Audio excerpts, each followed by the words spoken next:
Dr. Bharrat Jagdeo. Sir, welcome to tonight's program. Thank you. Thank you.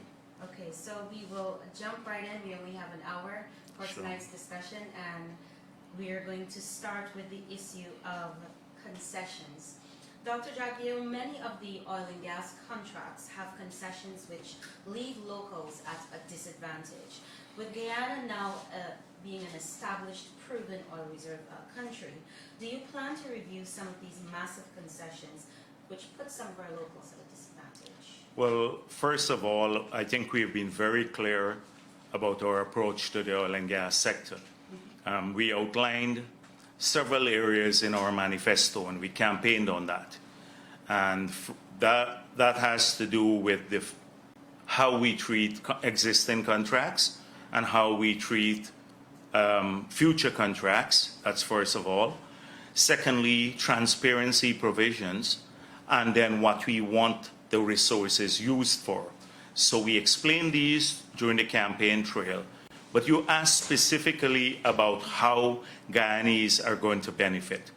We made it clear to ExxonMobil, and this is not a new position everywhere on the campaign trail, that we intend to pass local content legislation, which the previous government did not do, which will force oil companies to ensure that they address the issues that are pressing nature to our business community and ordinary people. We believe that enough has not been done to allow Guyanese to benefit from the developments taking place. And therefore, that will be one of the areas that we plan to negotiate with the company very soon. But more, it's not just in negotiation. With a consultation with the public, we plan to set up a working group. That's why we reached out to Dr. Paul, because we know he did some seminal work in this regard. And then once we've come up with positions that will ensure that our people are treated in an equal manner. If you're a subcontractor, say a Trinidadian subcontractor now, and for ExxonMobil, you get duty-free concessions on everything, tax concessions. If you're Guyanese, and then they can then use the duty-free concessions and they bid on other projects. So they have an advantage over Guyanese who may want to build a warehouse but never got duty-free concession. And therefore they have to compete with a company that has concession.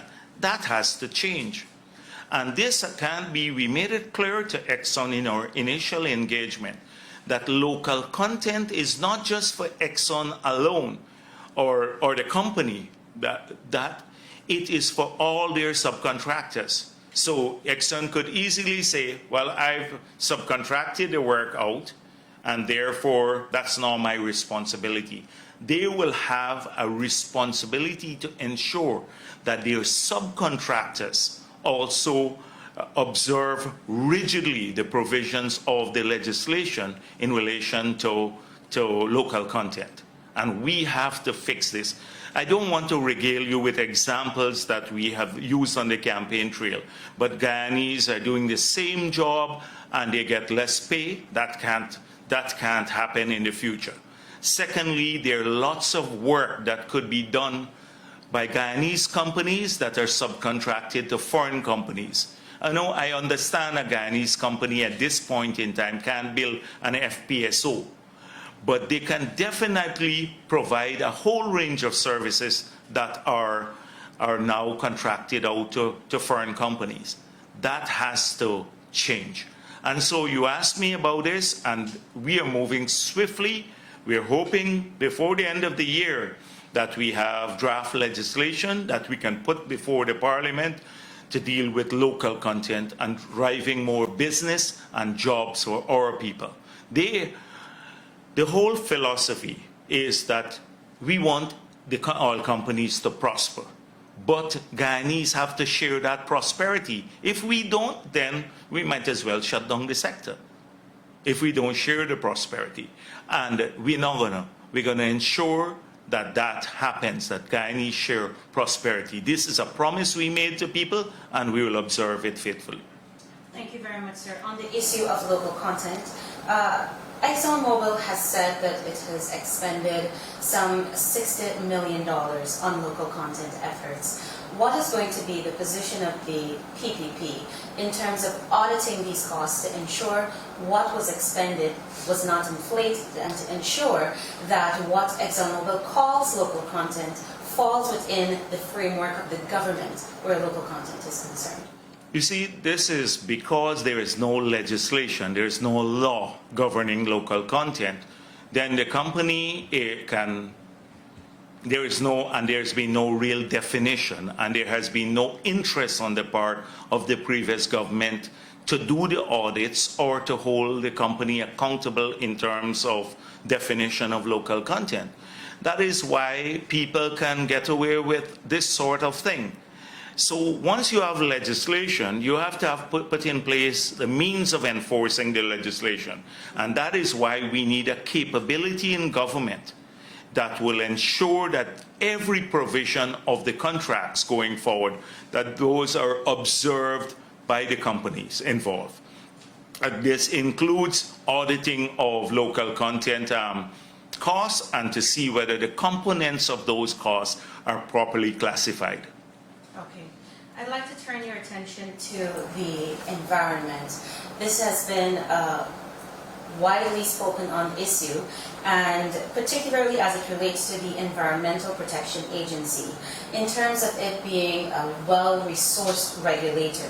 What is going to be the position of the PPP in terms of reinforcing the capability of the EPA to ensure it's able to keep ExxonMobil aligned? Yes. So first of all, the environmental provisions governing the relationship between the state of Guyana and the companies must be enshrined and properly enshrined in the contracts, either the core contract or in the development plans. Right now we're dealing with Payara. So once they're there, they have to be enforced, and that means developing a capability to do the enforcement, similar to the capability to monitor local content spending.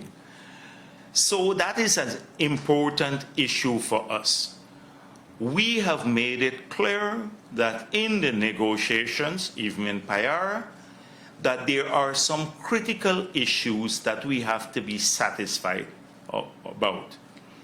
First, that there is adequate provision to take care of any spill and do it quickly, and that it will not bring an additional cost or liability to the state of Guyana, that it would all be taken care of by the company. Because if it gets to such a huge state that the government of Guyana or the people of Guyana have to take care of those costs, I think that was a concern raised by many people, then it could run into billions of dollars. So that is one principle that we are operating under. Secondly, that issues like flaring, we have already taken a position that we want to go to industry practice in relation to flaring, but we want a policy, we would like a policy of no flaring, and we want the gas to come on shore for development. Then, say waste management. The company has to assure us that, a lot of big companies around the world, they have their subcontractors deal with this issue, and therefore they do not, when they farm out the waste, so then they don't have a liability. So the main contractor in this case would have to own, say, waste from cradle to grave. And you can't just farm it out to the subcontractors, who will probably cut corners and leave it as a cost to the country, because waste management is critical in these industries. So there are a number of things that have to be put in place, how we treat with carbon offset and a whole range of those issues that have to be treated in the contract, but EPA's capability to manage this must be enhanced, as you asked me. Now, the EPA, on the other hand, cannot become a humbug to investments, not just in oil and gas, but across the country. I'm talking about every sector, because sometimes we have seen that happening in many areas. So we want to strike that balance, but that is not in relation to oil and gas. That is for the entire country, because a lot of people have projects now that we get an enormous amount of complaints. Small projects that are classified with have very little impact on the environment outside of the oil and gas sector, where they have to wait forever to get an EPA approval, or often they have to pay money to someone to get this approval. So we want the agency to safeguard the country, our welfare, our people's welfare, but at the same time to be, open to economic development. So that's a position. Just to follow up on that topic as well, Dr. Jagdeo, can we expect to see some portion of the 2020 budget being allocated towards building the capacity within the EPA in terms of giving it the experts that it needs to be the regulator that is required for the oil and gas industry? Well, this brings me to an institutional approach. It's not just the EPA that you have to have advanced capabilities in. We plan to move eventually to a petroleum commission. So that would be a technical commission that will overlook and monitor these contracts. So you have less ministerial political involvement. Then in the ministry itself, you have to have policy capabilities, a whole range, enforcement, compliance capabilities, auditing capabilities, so that they can manage effectively these contracts and this sector. And we would like eventually to create a core of Guyanese managers, maybe 400 or 500 of our young, brightest people, to put them on scholarships, train them, and we believe the company must share this cost with us. 300,000 Guyana dollars is not adequate for this sort of thing, for training in Guyana. Now, the company pays millions of US dollars for its bureaucracy, and we share half of the cost. We pay half of the cost. That is the cost oil. So they too must provide enough funds for Guyana to build a great capacity, its own capacity, to monitor the sector. And this would be good for them, because then they'd have a core of professionals. Sometimes if people don't know about the sectors, they can be a bit unreasonable. But if you have a good quality indigenous capacity, when I say indigenous, I mean Guyanese capacity. And we want our people to become the regulators in the future. So you may not have a large scale, a large amount of money in the upcoming budget for that, because we can raise grants, we can raise loans for this capability, we can get people assigned to us, and the company should help to fund some of these costs too, because in the long run it helps them to have qualified regulators. On the issue of costs and some of that being shared, what is your position on the cost expended on local content being recoverable? And does the PPP intend to take a real hard look at what costs the company can recover and what shouldn't be recovered? This is important. So from my briefing is that we have the pre-contract costs. Yes. And there are about 460 million that's on the audit, but these go only up to, from exploration up to 2017. So, and they have not completed that audit as yet. So Exxon submitted a bill of 460 million, and we have to complete to see whether we agree with that from the audit. So it means that the costs from 2017 to now have not been audited as yet. And this is this, I don't want to call it criminal. I'm trying to switch away from some of the language that I've used before, but it's akin to being criminal. They're not looking out for our interests. So how do we know that these are real costs? So it's not just what constitutes recoverable costs. It is also auditing all the costs, the submission on all costs. So to see whether they meet industry standards, etc. So that is a vital part of our plan going forward. You have to check. We want good partners, and we believe that Exxon and the others can be good partners, but we'd have to verify everything. We want, if you produce a lump sum figure, we want a breakdown. We want to hire our own people to check whether these costs are costs that should go to cost oil or they were spending excessive. Now, local content costs should also be, once it's found to be appropriate, should come out of cost oil too, just like appropriate cost from, say, the FPSO. That you buy the FPSO, we satisfy ourselves that this was the best cost they could have gotten for the FPSO. So too local content, because nobody will want to spend on local content if it's not against cost oil, and it has to come from profit oil. None of the two parties would want to spend. But if we want more spending on local content, then once it's appropriate, then it must be recoverable against cost oil. Okay. I'll turn to the capacity of the nation to detect inflated costs in ExxonMobil's cost recovery bills. And the fact that there aren't any punishments at this time for whether companies are caught doing this. What is going to be the position of the government in building the country's capacity where this is concerned?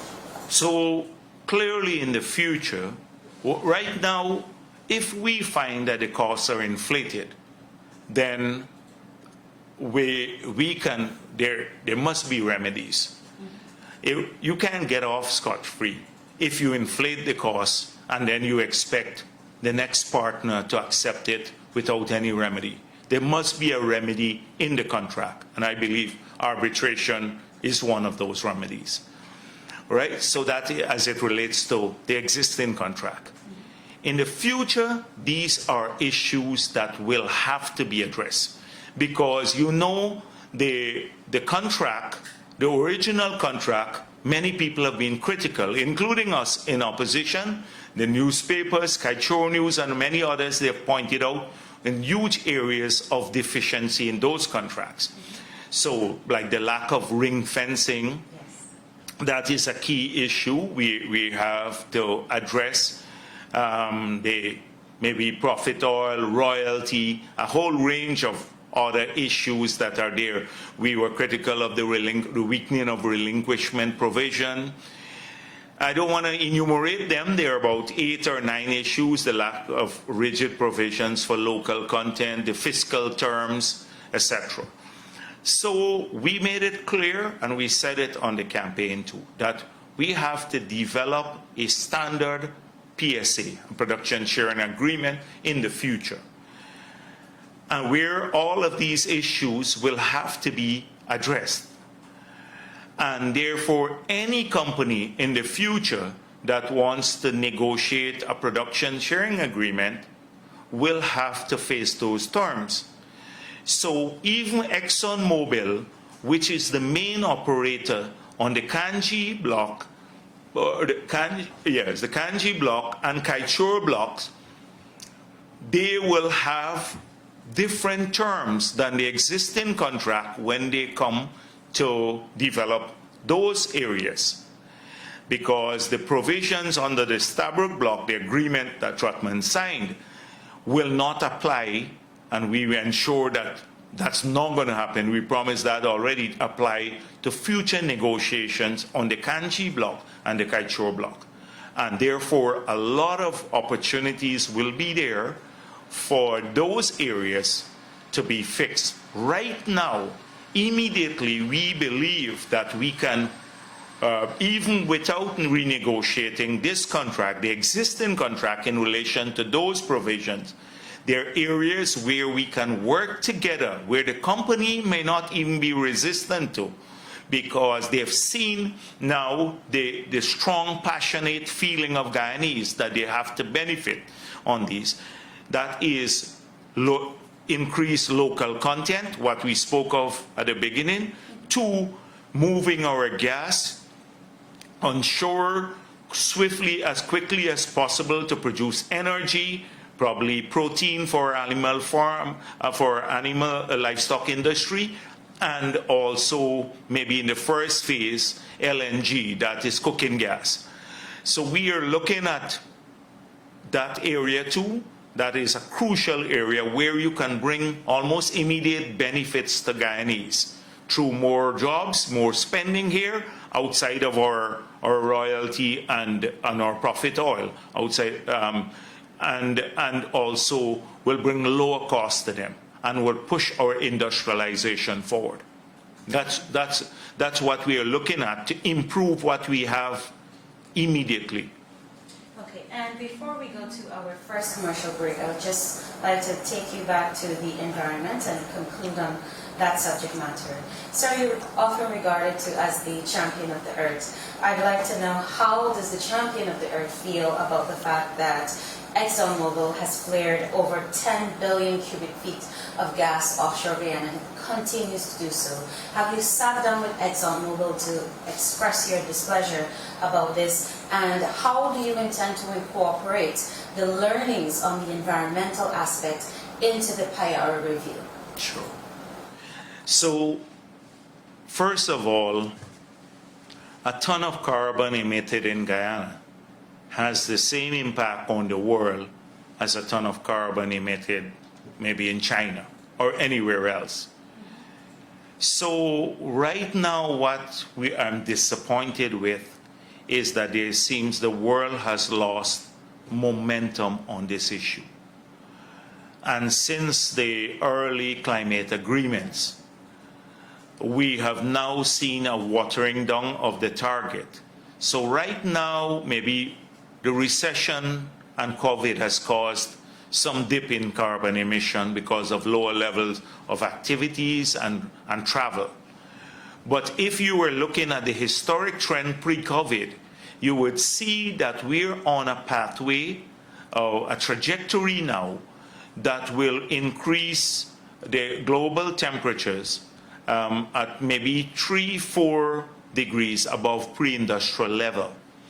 And at a 2-degree increase, even 1.5 the world was arguing for, above pre-industrial level, that is already disastrous for many countries, like low-lying states, etc. So you can see that global emissions in the pre-COVID era, that those emissions were still too high globally.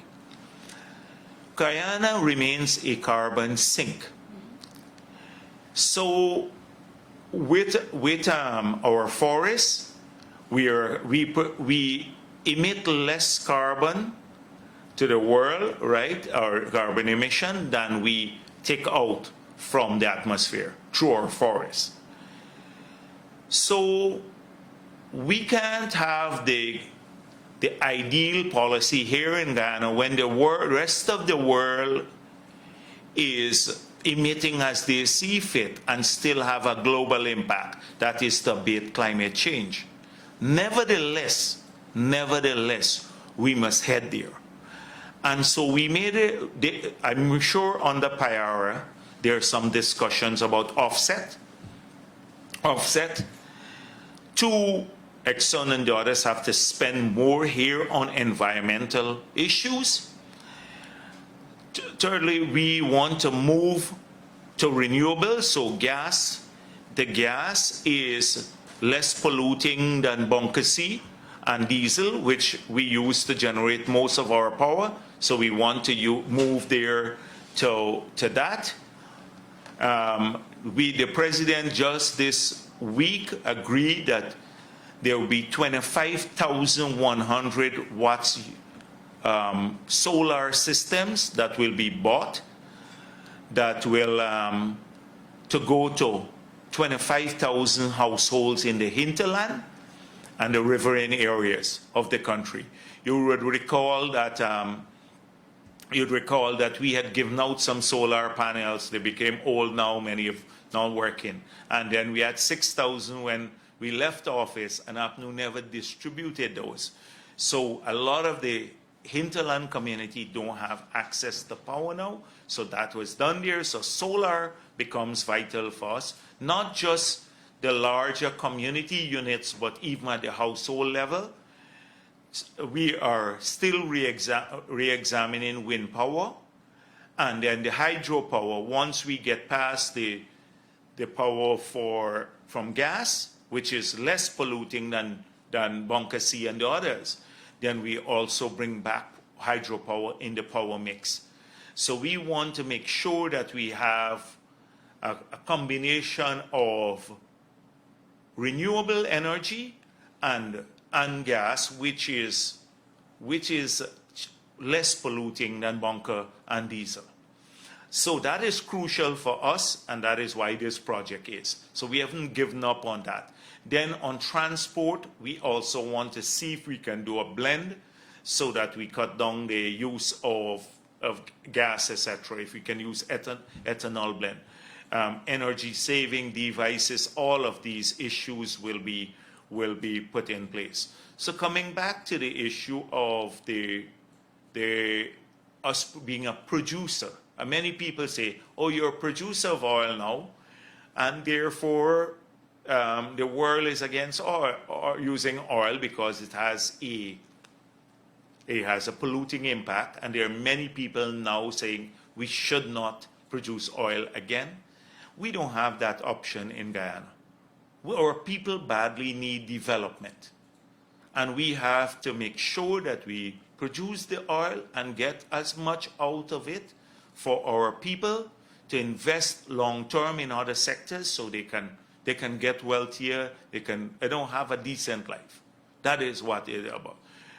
And wherever the oil is used, where it's consumed, there must be a sin tax or a cap and trade system. So wherever it's consumed in the world, because we're not going to consume most of our oil, we're going to renewables, etc.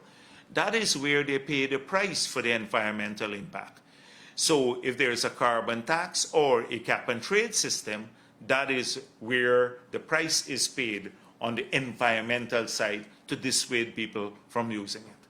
So that has been our approach. We need to produce because our people, we need to build world-class infrastructure for our people. The president even this week spoke about the four-lane bridge across the road, the bridge across the river. We have to build for 50 years into the future a four-lane road all the way to the airport. The president has already started working on this. Last week we had several meetings to engage this process. Hopefully it would start very soon. I saw that we need 50,000 new house lots and help people to build their homes. The president sent me something that he's personally worked on, identifying the areas where we can find the land to do that. And now all that he needs to do is to match the demand with the areas. So a lot of these things require money. Now, right now, you know the state of the economy.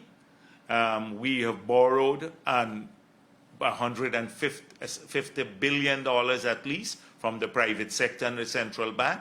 Not we, but when I say we, government has borrowed in the last 5 years.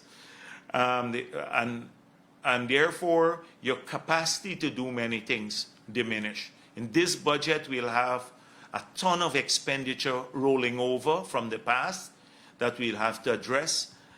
And then most of the sectors, as you know, have gone into doldrum because of COVID. But even in the pre-COVID period, when the policy measures, like the tax measures, were increased in the mining sector, we already saw a steep decline in mining. So we now have to give back those incentives like reduce the taxes that we promised, in an environment where your revenue is already shrinking. So it's not an easy task, but I think we can overcome it. We can overcome it with proper planning and hard work. And so this is crucial for us. We haven't given up on the environment and a safe country for our people, polluted free, but at the same time, we're not the only country that can save the world. The big countries are not doing what they should be doing. They're putting out a ton of emissions every day, and we are already a carbon sink. We absorb more carbon dioxide from the atmosphere than we put into the atmosphere.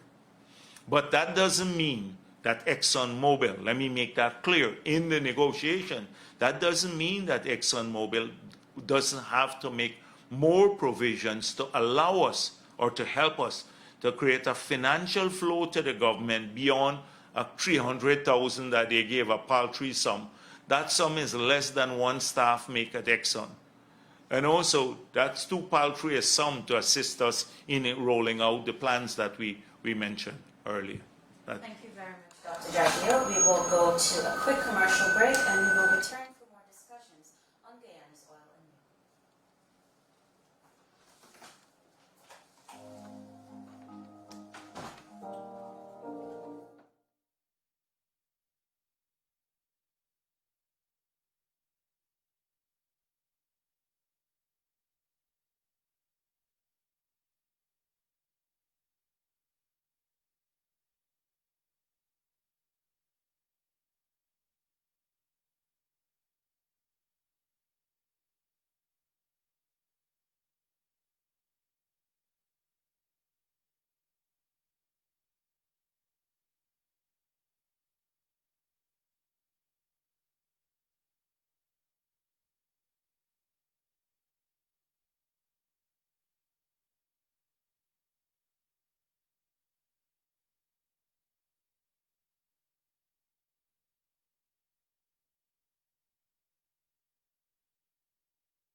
Good evening, ladies and gentlemen. If you're now joining us, this is a special edition of Guyana's Oil and You.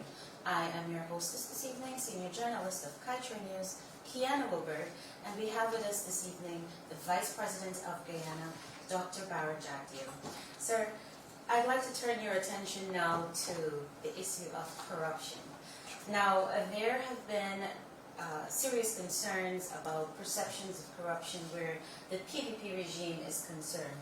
And now you are in office leading Guyana as an oil-producing state. I would like to know, how are you going to, how is the PPP government going to deal with ministers or anyone who uses the oil money for purposes that it's not intended to be used for?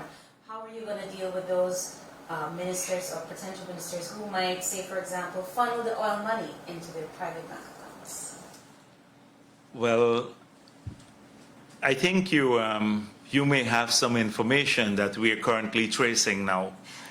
So, but let me just make it clear that we pointed out that we are going to ensure that under the new government, and this was from the opposition, that under the new government we move to more technical agencies performing more of the tasks with the oil companies. So minimizing the contacts between the politicians and the oil companies.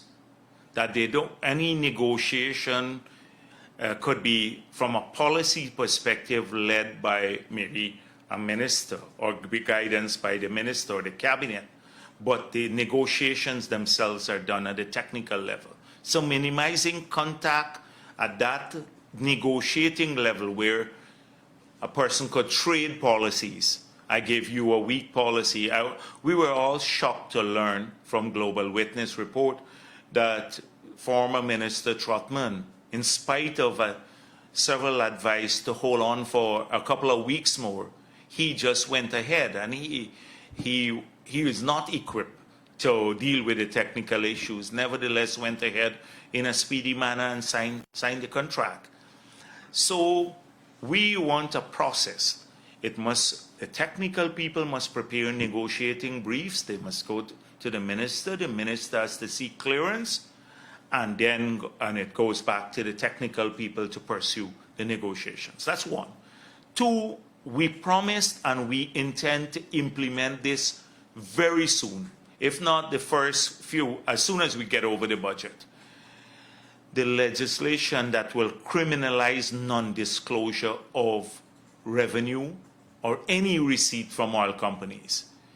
So we made it clear that the Minister of Finance or the Secretary to the Treasury, they would have under legislation to gazette every cent collected from the oil companies, big or small, $1 or $100. You know what happened with the 18 million US. That could never happen again. So they must gazette all of this so that the country can read the official gazette and know how much we collected, in what month, etc. And they also have to notify the Parliament, all within a time period, maybe 3 months. Should they fail to do that, there would be a jail penalty attached to it. So if the country knows how much we've collected every year, you, Kiana, can go to the Gazette, the official Gazette, and just add down all the sums. And then you, as a private citizen, will know Guyana collected this amount of money for the year, say 100 million US dollars. Secondly, once that's paid into either the Sovereign Wealth Fund or the Treasury, it has to go through the budgetary process and the audit process. So the only reason people can steal money is in many of these countries. We looked at the experience in lots of countries, is when nobody knows how much money you've collected. Like we did not know that they collected the 18 million.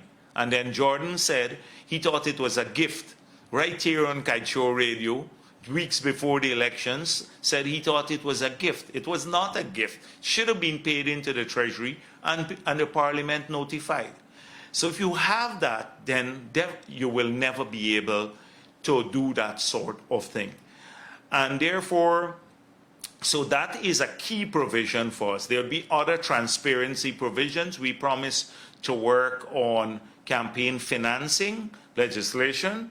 So in the future, there's big worry that big oil companies can buy out political parties and all of that. So we'd have to work on that a little bit later. But those things hopefully will create the environment of transparency. Then in the other sectors, what they have done is to personalize contracts. So they have destroyed the institutional settings for contract. Even as I'm speaking, I saw stacks of contract that were dealt with outside of a tender board environment or scrutiny.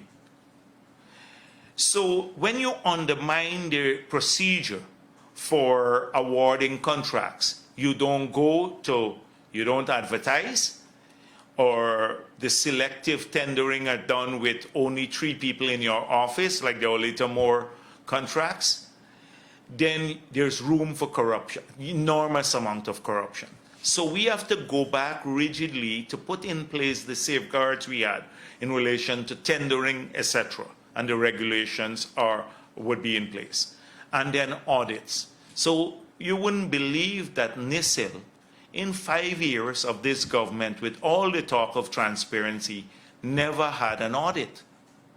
not in any of the 5 years. And the Minister of Finance and all of these were talking about Nisil and Harman, who was on the board, I think, in the early stages, can now get up and talk about transparency. With all the criticism of Nisil under us, we ensured that in 2012 we published a list of every privatization transaction, a huge document, and showed the process through which they were privatized. And that process involved the privatization unit on the Nisil going to a board, or the privatization board, which was made up of 3 persons from the government, 1 from the private sector, 1 from the labor movement, and 1 from consumer affairs. And then their recommendation going to the cabinet. In the case of the last government, the privatization unit, not Nisil, was making all of these decisions, and some of the decisions were not even made. We've seen some horror stories with the sale of assets. No scrutiny whatsoever. So we have to ensure that you put in place back the systems that would discourage corruption, and the Auditor General capability must be built up enormously to do these audits. So I think we can, building up the capability, and the President has already made it clear to ministers and everyone that they have to act transparently. They have to, and frankly speaking, as General Secretary of the PBP, if I see something wrong, and we speak up about it, because we're not going to allow anyone to taint the government. Once it's not a campaign, and it's unfair, because sometimes they're campaign against people too. And you know, I faced a ton of that campaign about, I have big mansions in Florida and all kinds of stuff, and of course they couldn't find it. It wasn't true. But once it's real, we'll address it. Thank you for that. I'd like to go to my final question before we wrap up. Sir, on the election campaign trail, you would have expressed your desire to examine certain policies for the oil and gas sector. Can you give us some more detail now that you're in office as it relates to how these policies that you had in mind at that time might help us to avoid oil dependency? So clearly, the oil resources have to be spent in a fashion that doesn't create the Dutch disease, where it changes relative prices and kills the competitiveness of your other sectors. So we have to watch that carefully, and how the balance of payment position evolves, because that will have a direct impact on real exchange rate. So, because we don't want it to appreciate too steeply, then you will have the other sectors becoming uncompetitive, particularly agriculture, manufacturing, tourism, etc. So that's the overarching macroeconomic consideration in terms of using resources. But we also believe that the money must be spent to assist people to live, first of all. So right now, the model that we have, we're saving money, we're saving from the Natural Resources Fund. We have about 90-something million there. And it must make sense to people. And we borrowed $17 billion and are paying through the bond, and we are paying 4.75% interest on that. So you have the government saving this money here, and then you're borrowing there. Not that it's a bad principle, but there must be a de minimis level. If people are starving, you have to say beyond 200 million, we'd start saving. But we have to make sure that, especially in the COVID time, that some of this money reaches people so they can help their family. Women who are, single parents, help them to start jobs right across the country. The indigenous communities, a lot of the kids in the urban centers, South Georgetown, talking to them on the campaign trail or Sophia, they don't have a job or a prospect of a job. We have to use some of the resources to help them. Secondly, we have to use these resources to leverage them and the oil resources to build the economy of the future. Put in the infrastructure that will support the economy of the future. Cheap gas, good transport, a deep water harbor, a modern airport, not the monstrosity, but what they've done there is criminal. But I don't want to get sidetracked into that. So I believe the oil resources have to be spent knowing it's a wasting resource, because once you extract it, it's gone, to build our capability in the other sectors, to make our agriculture and our tourism and our manufacturing and other sectors competitive, globally competitive, and our services sector, etc.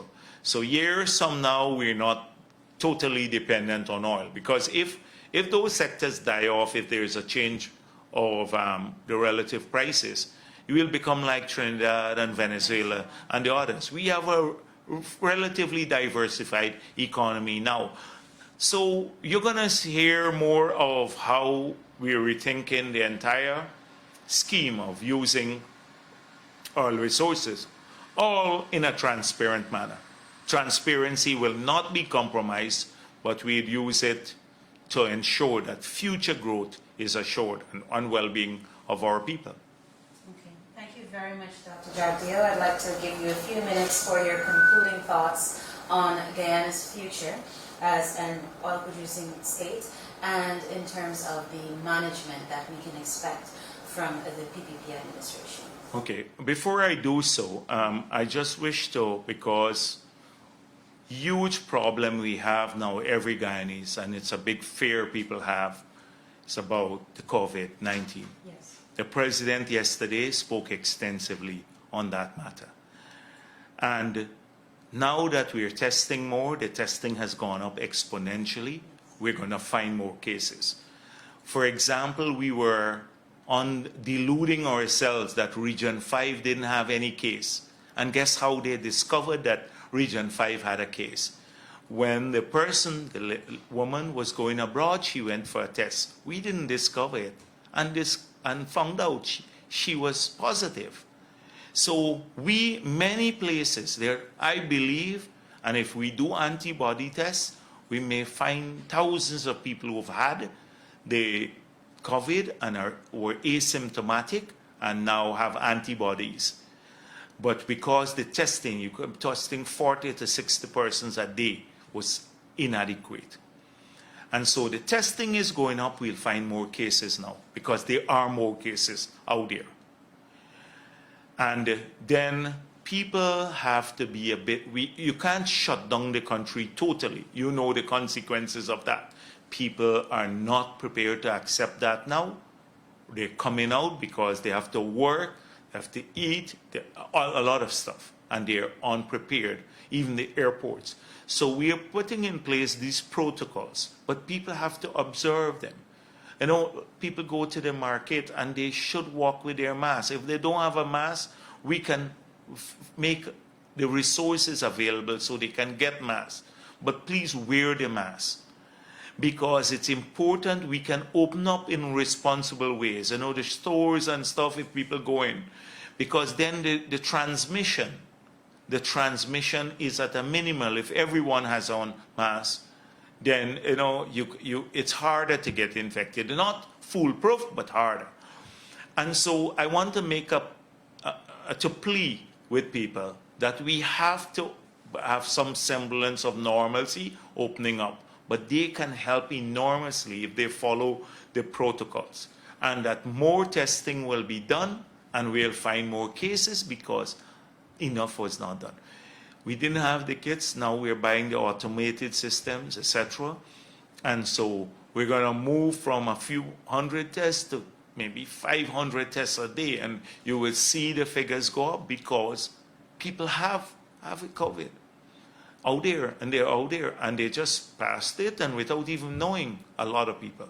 They think it's just a mild flu and stuff, and many of them can infect. You know, they're infectious, so they don't even know they have it. So this is an important thing, and I want you to pay careful attention to what the president said, about trying to help. The 4.5 billion he mentioned that we set aside it's not coming from the Treasury. We are issuing a special bond through the central bank. To raise the money, we'll put it in a special account and we'll repay it once the budget comes out. So we are raising the money before the budget because that's urgent. Now we deal with it. Help prepare the schools back, and also the hinterland community and spending at people's home. We want to get the help urgently to them. So I want to plead with people to understand what's going on and to try to deal with it. We have to learn to live with this. It's not going to disappear until they find a vaccine. We are all praying that a vaccine is discovered swiftly. There have been a lot of progress in this regard. So that's one. And then in the last couple of days, we've had enormous amounts of calls on this. And tonight, there's been some action taken about this accelerated capital. This is a company apparently on the east coast of Demerara that has been collecting large sums of money. We have heard so far it's from the regulators, both the central bank and the Securities Council, that this company doesn't have a license. It's illegally operating a financial services company, and that there are thousands of Guyanese who put their money into the scheme. Thousands could run as much as into nearly 30 million US dollars. Been operating for quite a while. The Securities Council wrote Felix because it's run by a Cuban who is naturalized. And since October last year, and Ramjatan since last year. And nothing took place. Nothing happened in terms of regulating this. If we are not careful, you know how these things operate. This could be a scheme, one of those schemes where people lose all their money. And I want people to be extremely cautious. When we are confronted, when I saw this, I'm shocked that this was operating all along. And the government at that time was notified about it. And they didn't do anything to protect the people of the country, because people are told, they make a lot of money, and apparently a lot have been invested. So tonight, action is being taken, and action in the form of? And the Securities Council and the others are working with the police to ensure that people don't flee the country, first of all, with Guyanese money.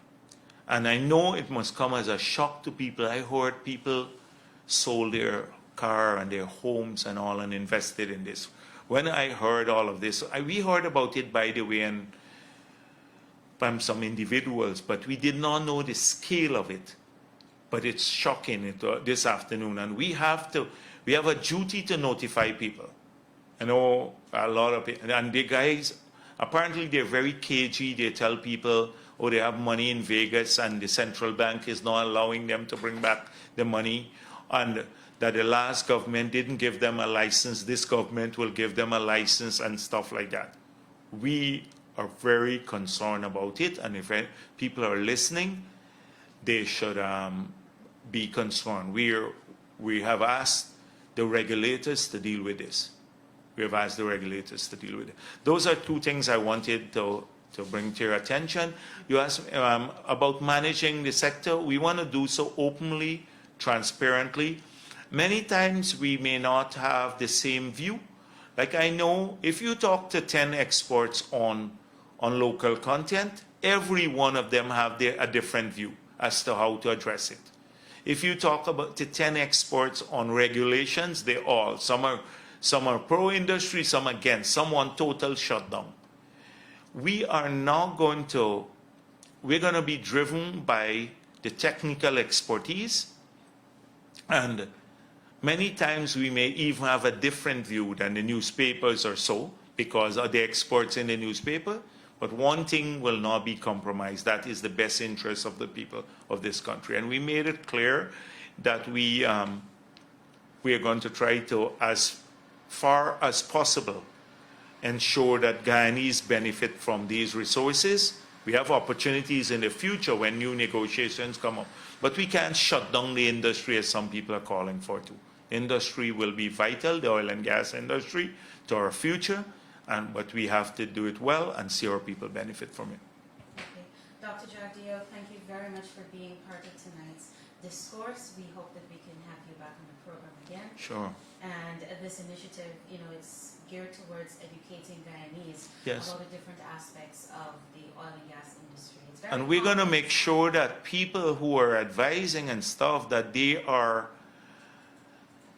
available more to the media so they can explain why a particular advice and why we went a particular route. Because I believe in a gap where you have you don't have information, then a lot of conjecture Yes. will occupy that space.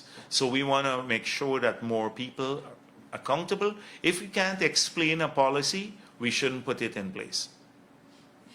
Fair enough. Thank you again, Right. Dr. Jagdeo, for being part of the program. To our listeners, wherever you are, thank you for tuning in, and we hope that you can join us next week.